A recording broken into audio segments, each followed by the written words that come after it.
A veces, la inspiración de un autor viene de lugares completamente inesperados. Esta es la historia de cómo una serie de eventos extraños reportados en un pequeño pueblo minero de Virginia Occidental pudieron haber influido en una de las novelas más famosas de todos los tiempos. El hombre invisible de H.G. Wells.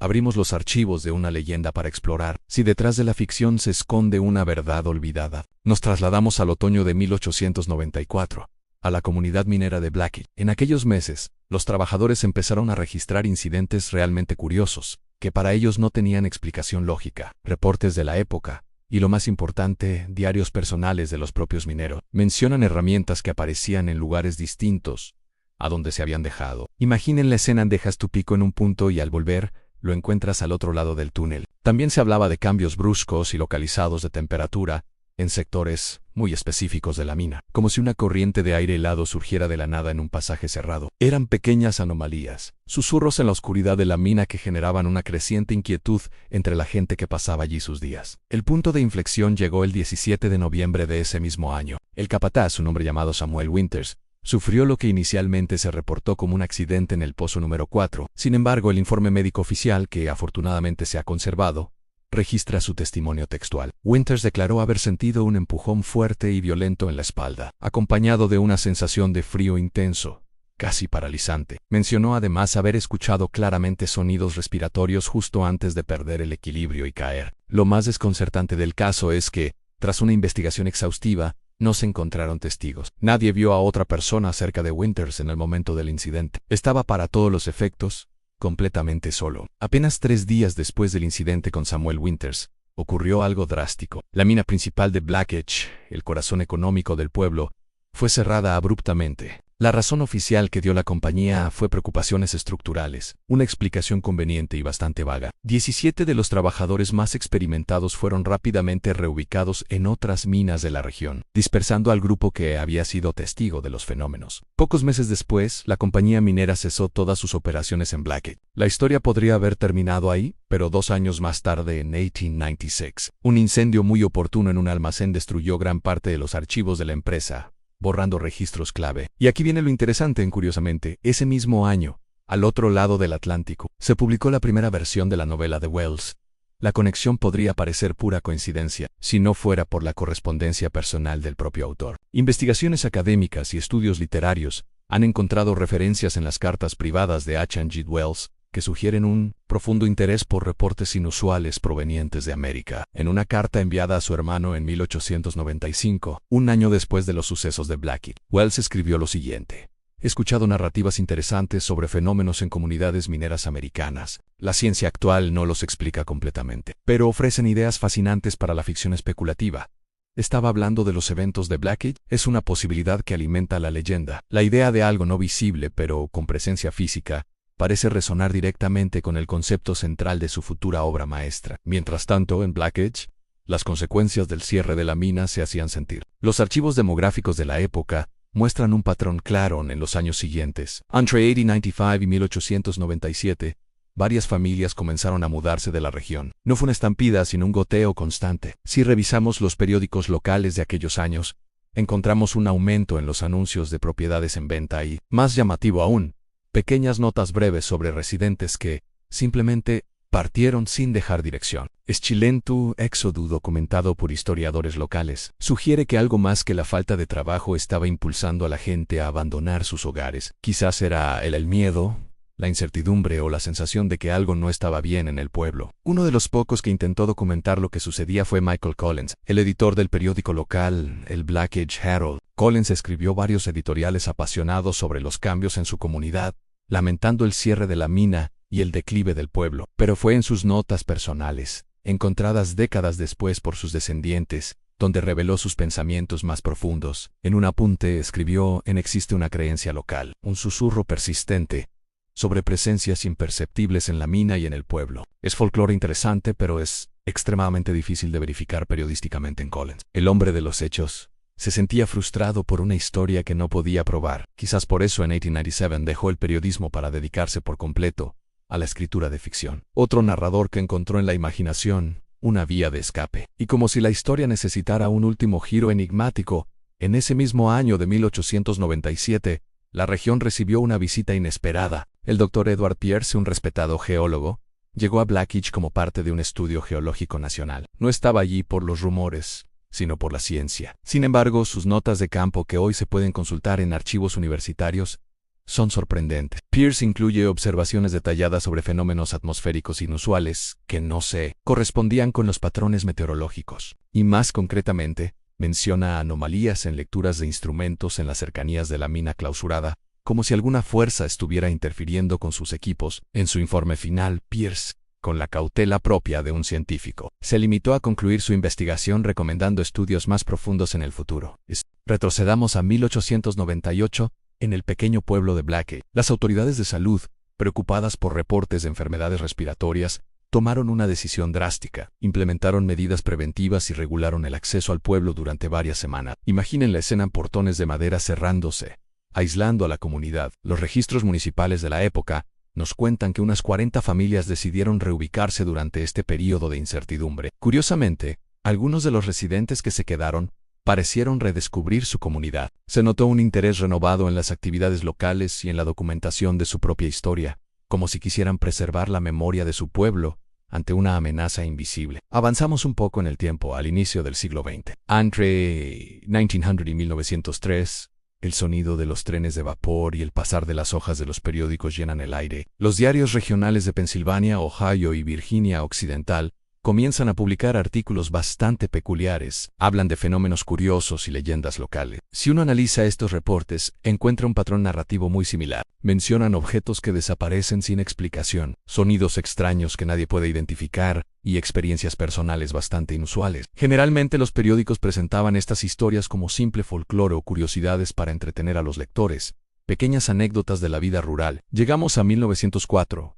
Nos adentramos en el mundo académico con la doctora Elena Morgan, una física brillante de la Universidad de Cornell. Entre 1904 y 1907, la doctora Morgan se sumergió en una investigación fascinante sobre fenómenos lumínicos y de percepción. Si uno revisa sus notas académicas, que afortunadamente se conservan en la biblioteca de la universidad, encuentra teorías que estaban muy adelantadas a su tiempo. Hablaba de estados materiales poco convencionales y exploraba la idea de la manipulación de la luz. Era una mente verdaderamente visionaria. Lamentablemente, un incendio accidental en su laboratorio en 1907 interrumpió bruscamente su trabajo. A pesar de este final abrupto, sus contribuciones teóricas no cayeron en el olvido y todavía hoy se estudian en cursos de historia de la ciencia. Antestimento a su genio. Saltamos a la Primera Guerra Mundial. Entre 1917 y 1919, el mundo está en conflicto y la ciencia se pone al servicio de la guerra. Documentos militares ahora desclasificados nos revelan que se llevaron a cabo experimentos ópticos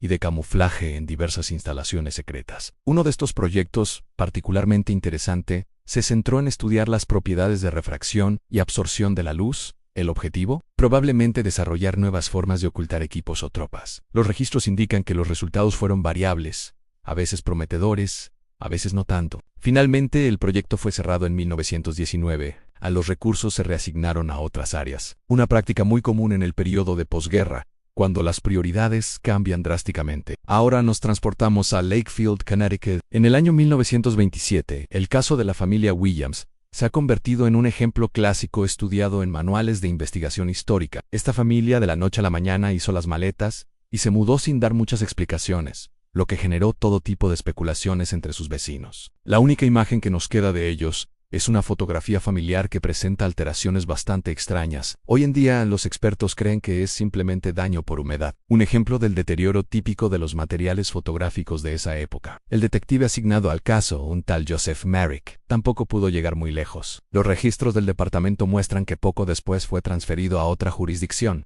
dejando el misterio de los Williams sin resolver. Entramos en la era dorada de Hollywood. Es 1933 y la película El hombre invisible llega a los cines, convirtiéndose en un clásico instantáneo y un referente en las adaptaciones cinematográficas. El actor que interpretó al protagonista, el legendario Claude Rains, se tomó su papel muy en serio. Para prepararse, no solo leyó la novela, sino que investigó a fondo, consultando textos de física óptica y psicología de la percepción. Quería entender de verdad lo que significaría ser invisible. Llevó diarios detallados de su investigación, pero como suele ocurrir con los materiales personales de los actores de esa época, se consideran perdidos. Un verdadero tesoro para los cinéfilos que, lamentablemente, se ha desvanecido en el tiempo. La historia nos lleva ahora a la Segunda Guerra Mundial. En 1943, una vez más, la tecnología y la ciencia se convierten en herramientas cruciales. Múltiples países investigaban de forma intensiva tecnologías de detección y, por supuesto, de camuflaje. Algunos memorandos desclasificados de la época son realmente reveladores. En ellos se discuten abiertamente fenómenos de percepción y se teoriza sobre tecnologías de observación avanzadas. Para llevar a cabo estos experimentos, se establecieron estaciones de monitoreo secretas. Muchas de ellas estaban disfrazadas de instalaciones meteorológicas, una práctica estándar para mantener en secreto proyectos de investigación sensibles en tiempos de guerra. Nadie debía saber qué se estaba observando realmente desde esas estaciones. Dejamos la guerra atrás y viajamos a 1947. Al pequeño pueblo de Millfield en Rhode Island. Este lugar se convirtió en objeto de un interesante estudio sociológico sobre lo que se llamó dinámica comunitaria acelerada. ¿Qué significaba esto? En un periodo muy corto de tiempo, varias familias decidieron mudarse del pueblo. La doctora Eleanor Phillips documentó este fenómeno como parte de su investigación sobre los movimientos poblacionales después de la guerra. Tras completar su estudio, la doctora Phillips continuó su carrera en otra institución. Años más tarde, en 1963, durante unas renovaciones en un antiguo edificio del pueblo, los trabajadores hicieron un hallazgo curioso. Encontraron documentos históricos sellados dentro de una pared, una práctica bastante común en esa época para preservar registros importantes para la posteridad. Nos adentramos en la tensa atmósfera de la Guerra Fría. En 1959, los archivos internacionales de esa época nos muestran un claro interés mutuo entre las superpotencias por las tecnologías ópticas avanzadas. El espionaje no era solo de agentes secretos, sino también tecnológico. Un informe de inteligencia de ese año analiza los desarrollos tecnológicos del momento y menciona específicamente avances teóricos en manipulación lumínica e investigación perceptual. Estudiar lo que el otro bando estaba investigando era crucial. Este tipo de intercambio de análisis tecnológicos, obtenido a través de diversas fuentes, era una práctica habitual y fundamental para las agencias de inteligencia de la época. Llegamos a la década de los 60 y específicamente a 1965, una época de grandes cambios sociales y también científicos. En el campo de la psicología, el Dr. Martin Ridley realizó contribuciones muy importantes a los estudios sobre percepción visual y cognitiva. Sus investigaciones exploraban los límites de la observación humana y los fenómenos de atención selectiva. Básicamente, quería entender qué vemos realmente y qué es lo que nuestro cerebro decide ignorar. Sus notas metodológicas son muy precisas y en ellas menciona la importancia de controlar todas las variables ambientales en sus experimentos, incluyendo algo tan sutil como el manejo de superficies reflectantes en el entorno para no alterar los resultados. Saltamos a finales de los años 70, una era de avances tecnológicos vertiginosos. En 1978, el desarrollo de sensores avanzados estaba en pleno apogeo. Se crearon nuevos sistemas de detección temprana que utilizaban principios de refracción lumínica para identificar objetos o fenómenos a distancia. Un informe técnico de ese año describe una serie de pruebas de campo realizadas en Oregón, donde se calibraron estos nuevos sensores atmosféricos. El informe menciona a un agente llamado Dawson, quien participó en las pruebas. Según los registros de personal de la agencia, poco después de estas pruebas, el agente Dawson fue transferido a otra división, una reasignación de personal completamente rutinaria en el dinámico mundo del desarrollo tecnológico. Y así llegamos a una época más reciente, 1993, en el ámbito académico. Una estudiante llamada Eliza Warren emprendió un proyecto de investigación muy interesante. Su estudio metodológico se centraba en los patrones narrativos en reportes históricos. Analizó cómo, a lo largo de diferentes períodos de la historia y en diferentes lugares, las descripciones de ciertos eventos inexplicables compartían similitudes sorprendentes. Como sucede con muchos proyectos estudiantiles, especialmente en esa época, antes de la digitalización masiva. Su investigación no tuvo una amplia distribución después de que se graduó y sus intereses académicos cambiaron de rumbo. Su trabajo quedó como una curiosidad en los archivos universitarios, una pieza más en este enorme rompecabezas histórico que hemos explorado hoy. En 2007, un avance silencioso pero significativo estaba a punto de cambiar nuestra forma de entender el pasado. El ingeniero Marcus Lee, un nombre que quizás no resuene en los grandes titulares, pero sí en los círculos de las humanidades digitales, desarrolló un algoritmo revolucionario. Su objetivo era ambicioso: analizar patrones en una vasta cantidad de documentos históricos que acababan de ser digitalizados. Imaginen miles de periódicos, cartas y diarios de épocas pasadas, transformados en unos y ceros, listos para ser interrogados por una máquina. El trabajo de Lee, publicado en prestigiosas revistas académicas, demostró algo fascinante. Si actus mochibus nahachibus, Ciertas formas de contar historias se repetían una y otra vez a lo largo de diferentes contextos históricos. Era como encontrar el ADN de nuestras historias colectivas.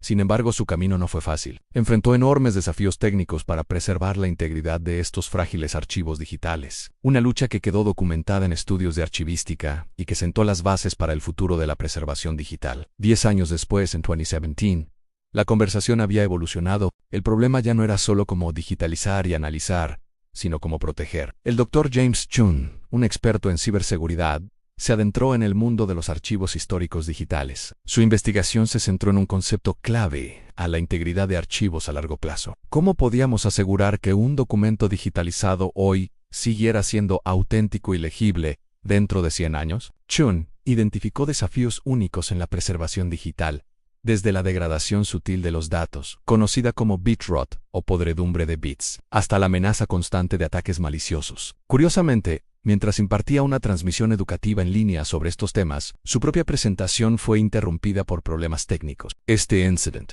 casi una ironía poética, fue documentado en la literatura sobre educación a distancia, convirtiéndose en un ejemplo práctico de las mismas vulnerabilidades que él estudiaba. Nos demostró que la fragilidad no desaparece al pasar del papel al píxel, simplemente cambia de forma. Llegamos a 2020, un año que nos obligó a todos a reevaluar nuestras realidades. En el mundo académico, la doctora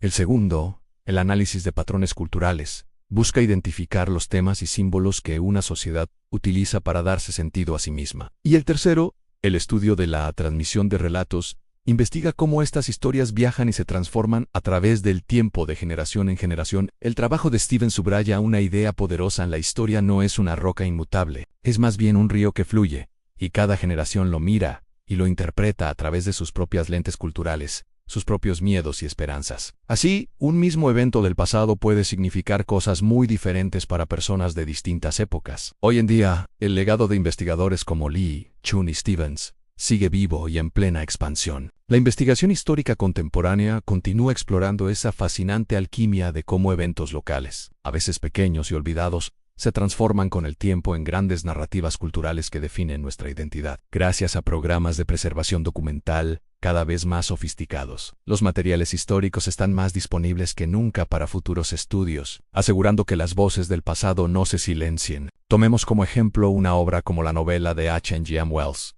Ya no se estudia únicamente como una pieza de literatura de ciencia ficción. Los académicos ahora la analizan como un fascinante diálogo entre la ficción, los reportes periodísticos de su época y las ansiedades sociales del momento. Es un testimonio de cómo la ficción puede ser, a su manera, un documento histórico que nos habla tanto de la imaginación humana como de la realidad que la inspiró. Hagamos una pausa para reflexionar.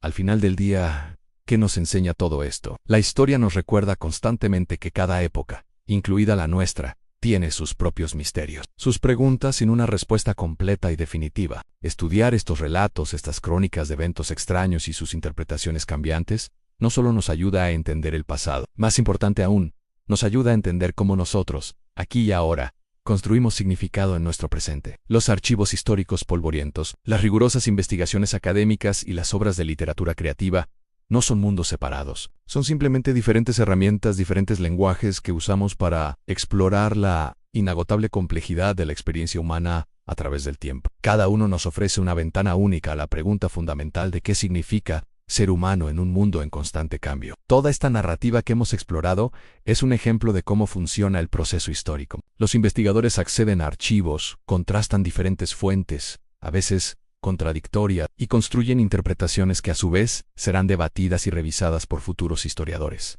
Y ahora, tú también puedes ser parte de este proceso. Te invito a explorar los increíbles recursos digitales que ofrecen bibliotecas y archivos históricos de todo el mundo. Muchos de ellos son de acceso libre y gratuito. Allí, documentos primarios, cartas, fotografías y periódicos de hace décadas o siglos esperan a nuevos lectores, a nuevas miradas que les haga nuevas preguntas. ¿Quién sabe qué historias no contadas o qué conexiones inesperadas podrías descubrir? Para construir Eschigelatu nos hemos basado en una cuidadosa consulta de diversas fuentes documentales. Entre ellas se encuentran los archivos históricos de Virginia Occidental, la invaluable colección H&G Wells en la Universidad de Cambridge, los registros municipales de Blackheath, así como amplias colecciones de publicaciones periódicas históricas digitalizadas. Además, este análisis se nutre de numerosos estudios académicos en los campos de la historiografía, la literatura comparada y las humanidades digitales, que nos han permitido tejer juntos los hilos de la historia, la tecnología y la cultura. Gracias por acompañarnos en este viaje a través del tiempo y las historias. Si te ha gustado, no olvides seguirnos para más exploraciones como esta.